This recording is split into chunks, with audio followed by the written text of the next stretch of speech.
दोस्तों आज मैं आप लोग को बात एक आयुर्वेदिक अस्पताल की बता रहा हूँ। वहाँ पे एक लेडीज़ इलाज कराने गई थी। वो लेडीज़ बोली कि पहले जब मेरा सर में दर्द रहता था तो जब मैं अंग्रेजी दवाई या एलोपैथी खाती थी तो सर का दर्द जब ठीक हो जाता था तो सीने में दर्द होता था।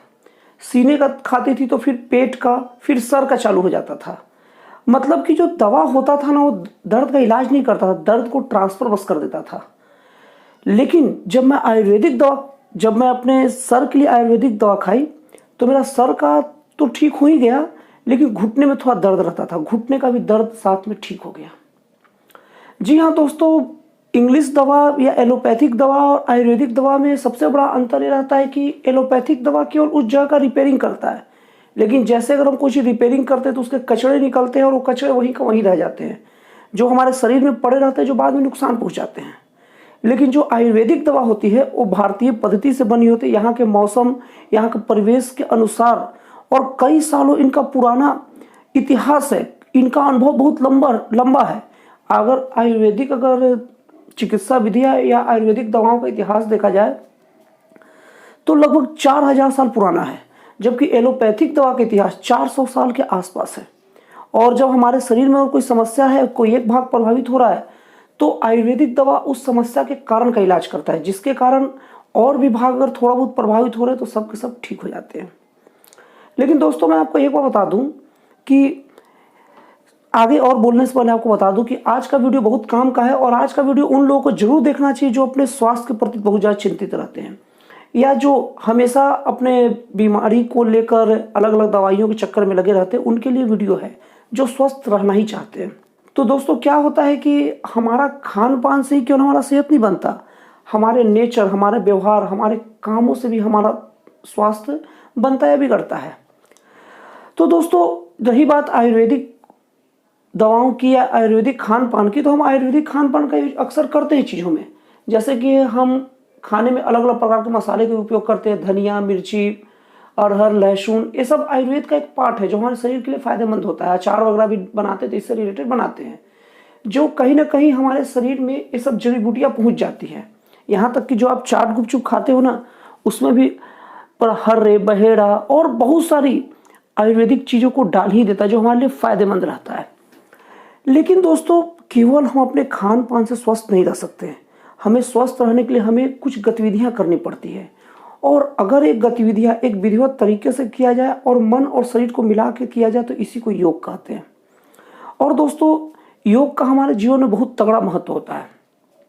योग करने से हमारा शरीर के साथ साथ हमारा मन भी प्रसन्न होता है, और इसी के महत्व को समझते हुए 21 जून को प्रधानमंत्री मोदी जी के अगुवाई में 21 जून को पूरे विश्व में विश्व योग दिवस के रूप में मनाया जाता है। दोस्तों शुरू में तो ये बस माना जाता था कि योग का संबंध, अभी बहुत सारे लोग मानते हैं कि योग का संबंध केवल हिंदू रीति रिवाजों के हैं और हिंदू धर्म के कल्चर से है, क्योंकि हिंदू धर्म के ज़्यादातर देवी देवता योग में लीन रहते हैं।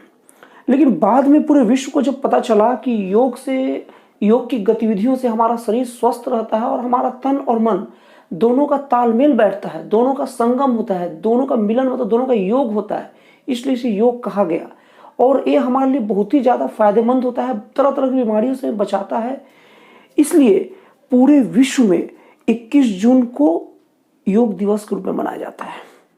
दोस्तों केवल 21 जून को योग मना लेने से, सरकारी कर्मचारियों को केवल सरकार के सामने योग कर लेने से, और जो सरकारी कर्मचारी नहीं है उन्हें योग दिवस की शुभकामना देने से काम नहीं चलता।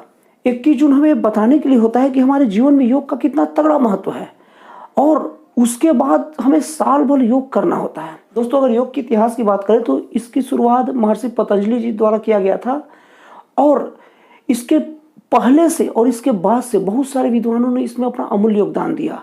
लेकिन दोस्तों ये सब चीज़ तो आप जानते ही हैं, आपको ये सब चीज़ इंटरनेट में मिल जाएगा। लेकिन इस वीडियो बनाने का प्रमुख उद्देश्य ये है कि हमारे जीवन में योग का कितना महत्व है ये आपको बताना। दोस्तों योग फायदा करता है, कोई काल्पनिक बात नहीं है। मैं तो एक सामान्य व्यक्ति हूँ, मैं बहुत सारी चीज़ों के बारे में केवल सामान्य जानकारी रखता हूँ। आसान भाषा में बोला जाए तो मैं सामान्य ज्ञान ही जानता हूँ। लेकिन अगर आपको ये सब चीज़ के बारे में जानना हो तो मेरी बातों को मत मानिए। आप अपने शरीर के लिए, अपने स्वास्थ्य के लिए, अपने सुखमय जीवन के लिए अपने फील्ड के बहुत एक्सपर्ट डॉक्टरों की लिस्ट बनाइए और उनसे जाकर पूछिए कि योग का कोई फ़ायदा होता है कि नहीं। सुबह टहलने का कोई फायदा होता है कि नहीं, सुबह उठने का कोई फायदा होता है कि नहीं, योग की सारी क्रियाओं के बारे में पूछिए कि इससे कोई फायदा होता है कि नहीं, देखिएगा वो डॉक्टर आपको क्या जवाब देंगे। दोस्तों मेरे वीडियो का सार भी यही है, मेरे वीडियो का निचोड़ भी यही है कि योग हमारे जीवन के लिए बहुत महत्वपूर्ण है। ये कोई काल्पनिक बात नहीं है। हमें हर रोज कम से कम 20 मिनट तक योग करना ही चाहिए, कम से कम। इससे ज़्यादा 2 घंटे तक भी कर सकते हैं, लेकिन अभी के रोजमर्रा के जीवन में सामान्य व्यक्तियों के लिए 2 घंटा देना बहुत मुश्किल होगा, लेकिन 20 मिनट अपने जीवन के लिए देना ही चाहिए।